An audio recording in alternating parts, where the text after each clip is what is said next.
News, জনগণের power house.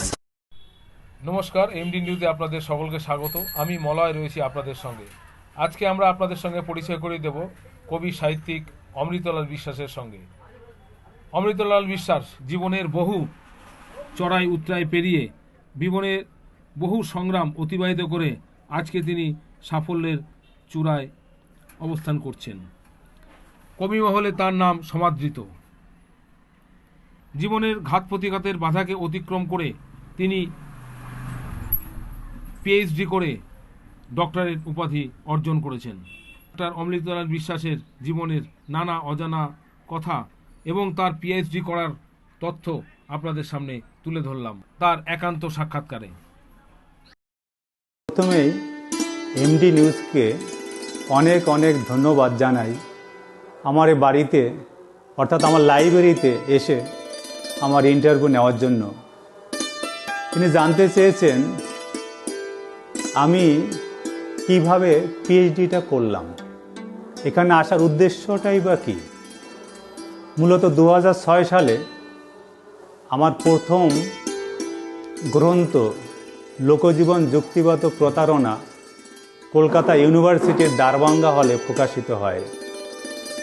ওই ইউনিভার্সিটিতে ওই বই প্রকাশ অনুষ্ঠানে বিভিন্ন ইউনিভার্সিটির অধ্যাপকরা ছিলেন। 2008 সালে কল্যাণ ইউনিভার্সিটির ডিপার্টমেন্টাল হেড একটা পরম্পরা অনুষ্ঠান করেন। ওই অনুষ্ঠানে আমাকে গেস্ট হিসেবে আমন্ত্রণ জানান। এটা 2008 সালে।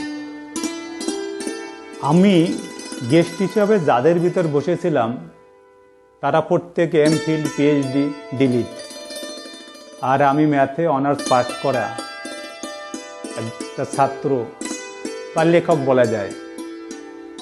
তখন আমার ভিতরে একটা জেদ চাপে একটা অনুপ্রেরণা পাই ওনাদের দেখে।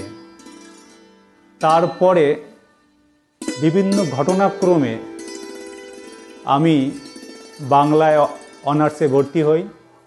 আবার বাংলায় মাস্টার ডিগ্রি কমপ্লিট করার পরে বিভিন্ন ঘাত প্রতিঘাত এবং চড়াই উতরাই অতিক্রম করে মাস্টার ডিগ্রি যখন কমপ্লিট হলো তখন ওপেন ইউনিভার্সিটি মাস্টার ডিগ্রি করা বন্ধ করে পিএইচডি করা বন্ধ করে দিল। ওখান থেকে জানালো কোনো ওপেন ইউনিভার্সিটি পিএইচডি করতে পারবে না। তারপরে আমি কল্যাণ ইউনিভার্সিটিতে কোরেট পরীক্ষা দিয়েছিলাম। ওখানে আমাকে জানিয়েছিল যে তুমি পিএইচডি করতে গেলে 6 মাস কোর্স ওয়ার্ক করতে হবে, 6 মাস উইদাউট পে থাকতে হবে। যেহেতু ওটা আমার নতুন চাকরি, তাই আমার পক্ষে উইদাউট পে থেকে কোর্স ওয়ার্কটা করা সম্ভব হয়নি। পরবর্তীকালে আমি বোলপুর শান্তিনিকেতন শিকম স্কিল ইউনিভার্সিটিতে পিএইচডির জন্য ভর্তি হই। 6 মাস কোর্স ওয়ার্ক করার পরে প্রায় 8 বছরের মাথায় গিয়ে আমি পিএইচডি ডিগ্রি অ্যাওয়ার্ডেড হলাম এই 2023 সালে। যেহেতু আমার প্রথম বই ছিল লোকজীবন যুক্তিগত প্রতারণা, বিজ্ঞান ভিত্তিক বই, এটা বিজ্ঞান মনস্ক যুক্তিবাদী। আমি সমাজে যদি কিছু প্রতিষ্ঠিত করতে চাই, আমার ব্যক্তিত্ব বা ব্যক্তি জীবনের কোনো ঘটনা যদি জোরালোভাবে প্রতিষ্ঠা করার দাবি রাখতে চাই, সেক্ষেত্রে শুধু অমৃতলাল বিশ্বাস যদি একটা কথা বলে তাহলে মানুষ একভাবে ভাববে, আর ডক্টর অমৃতলাল বিশ্বাস যদি কিছু লেখে বা কিছু কথা বলে তখন সমাজ অন্যভাবে ভাববে। এই ধারণার থেকে আমার পিএইচডি করা প্রথমত। আর দ্বিতীয়ত, আমি যখন রিটায়ার হয়ে যাব তখন বিভিন্ন ইউনিভার্সিটিতে গেস্ট লেকচারার হিসাবে আমি জয়েন করতে পারব। আমার এক সিনিয়র দাদা এটা করছেন, ওটা দেখেও আমি অনেকটা অনুপ্রাণিত পেয়েছি। সত্যি কথা বলতে কি, আমার ব্যক্তিগত জীবন নিয়ে আমি একটা উপন্যাস লিখেছি, জীবন নদীর প্রথম বাঁকে। উপন্যাসের ভূমিকায় আমি শুরু করেছি দরিদ্রতার ভয়াল ড্রাগন আমার শৈশব ও কৈশোর জীবনকে গ্রাস করে ফেলেছে। সেখান থেকে মুক্ত হয়ে জীবন নদীর মূল স্রোতে ফিরে আসা শুধু দুঃসহ নয়, দুঃসাধ্যও বটে। আমি যখন দ্বিতীয় শ্রেণীতে পড়ি তখন পারিবারিক প্রচণ্ড অনটন শুরু হয়। সেই অনটনের কারণে পড়াশোনা বন্ধ করে বাবার সাথে ওই ছোটোবেলায় সহযোগিতার কাজে আমার যেতে হয়েছে, বাবাকে সহযোগিতা করার জন্য।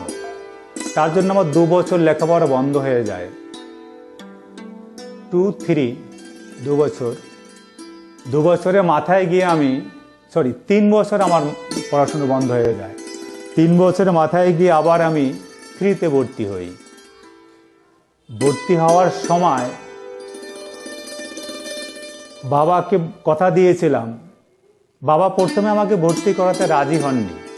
একদিন রাতে বাবাকে বললাম, বাবা আমার স্কুলে যেতে ইচ্ছা করে। বাবা সব কিছু হারিয়ে অনেকটা মানসিক ভারসাম্যহীন হয়ে পড়েছিলেন। তখন আমাকে বললেন, পড়াশোনা শিখবে? পড়াশোনা শিখে কি করবে? পড়াশোনা শিখে তো না খেয়ে মরবে, কয়েকদিন পরেই হাতুড়ি পেটালে 50 টাকা পাবে। ওই রাতে আমি কান্না করে দিলাম। তখন ভেবেছি আমার আর পড়াশোনা হবে না। কিছুদিন পরে বাবা বললেন, তোকে আমি স্কুলে ভর্তি করে দিতে পারি, কিন্তু যেদিন ছুটি থাকবে সেদিন আমার সাথে স্কুলে যেতে হবে, এই কাজ করতে যেতে হবে। তখন আমি আবার 3য় শ্রেণীতে ভর্তি হলাম। ওই যে ভর্তি হওয়া শুরু করলাম, এই স্কুলে ভর্তি হলাম, ওখান থেকে আমি ফার্স্ট হওয়া শুরু করলাম। এইটি গিয়ে একটা স্কলারশিপে আমি জেলা ফার্স্ট হলাম। তখন সরকার থেকে আমাকে এককালীন 1000 টাকা আর মাসে মাসে 350 টাকা স্টাইপেন্ড দিতেন। এই দিয়ে আমি মোটামুটি পড়াশোনাটা চালিয়েছি। বর্তমান প্রজন্ম পাঠ্য বইয়ের বাইরে বই পড়া প্রায় ভুলতে বসেছে। মোবাইল ম্যাজিকে আজ মেতেছে আবাল বৃদ্ধা বনিতা। যন্ত্র সভ্যতার যুগে আমরা অনেকটা যন্ত্র মানব হতে চলেছি। আকাঙ্ক্ষার আগুনে আমাদের স্নেহ, মায়া, মমতা, ভালোবাসা শুকনো পাতার মতো জ্বলছে। এই হাত থেকে রেহাই পাওয়ার জন্য, তাছাড়া বই পড়া বৃদ্ধি করার জন্য আমি এই লাইব্রেরিটা করেছি। এখান থেকে প্রায় যারা আসে তারা আমাকে জিজ্ঞেস করে যে বই কিনবো নাকি। আমি বলছি, না, বই কিনতে হবে না, এখান থেকে আপনি একটা করে বই নিয়ে যান। আমার এক রিলেটিভ থাকে, সই করে নিয়ে যায়। ওটা পড়া কমপ্লিট হয়ে গেলে আবার জমা দিয়ে যায়, আবার একটা নিয়ে যায়। এভাবেই বই পড়া যাতে একটু বাড়ানো যায়। বই পড়া তো মোবাইলের কারণে প্রায় সবাই ভুলে গেছে আর কি। বই পড়া যাতে একটু ফিরিয়ে আনা যায়, সে আগেকার দিনের সময়টা। তার সঙ্গে একটা সামাজিক কর্তব্য, তার সাথে একটা সামাজিক কর্তব্য তো আছেই। আচ্ছা, আমার এই মুহূর্তে 8টা বই প্রকাশিত হয়েছে আর 3টে বই প্রকাশের পথে। প্রথম প্রকাশিত বই আমার শান্তির সন্ধানে রমণীয় কবিতা গুচ্ছ। আমার দ্বিতীয় বই হলো লোকজীবন, যুক্তিগত প্রতারণা। এরপরে সমবেত প্রকাশ 6 ঋতু। এরপর আমার 4টে বই একসাথে প্রকাশিত হয়েছে। সুরঞ্জনা আর ফেরেনি কাব্যগ্রন্থ, সে তো বহু দূর কাব্যগ্রন্থ, নীরবে ধেয়ে আসে শিশুর মননে ব্যাধি প্রবন্ধ গ্রন্থ, জীবন নদীর প্রথম বাঁকে আত্মজীবনীমূলক উপন্যাস। প্রকাশের পথে আমার থিসিস নিয়ে যে গবেষণা গ্রন্থ, উত্তর 24 পরগনা হাবড়া ব্লকের উদ্বাস্তুদের লুপ্তপ্রায় উপভাষা, এটা আমার প্রকাশের পথে। আরেকটা কাব্যগ্রন্থ যেটা হলো আপনার নিঃশব্দে হৃদয় ভাঙে, আমার সর্বশেষ প্রকাশিত গ্রন্থ, যেটা বইমেলায় পত্রপাঠ প্রকাশনীতে গতকাল দেখে এসেছি। আমাদের একটা কবি সম্মেলন ছিল, ওটার নাম হলো বনলতার দেশে। এই বইটা বিভিন্ন জায়গার থেকে সমাদর পেয়েছি। অনেকেই মতামত জানিয়েছে, খুব ভালো লেগেছে। ভ্রমণমূলক উপাখ্যান বনলতার দেশে। ধন্যবাদ এমডি নিউজকে আমার লাইব্রেরিতে এসে সময় দেওয়ার জন্য। অনেক অনেক ধন্যবাদ এবং শুভেচ্ছা জানাচ্ছি। অনেক সময় দেওয়ার জন্য প্রতিধ্বনি পত্রিকার সম্পাদক সুদিন গোলদার মহাশয়কে এবং এমডি নিউজের কর্ণধার মলয় বাবুকে অনেক অনেক আরেকবার ধন্যবাদ জানিয়ে আমি আমার সাক্ষাৎকার গ্রহণ পর্ব শেষ করছি। ভালো থাকবেন সবাই। যেগুলো বাদ দেওয়া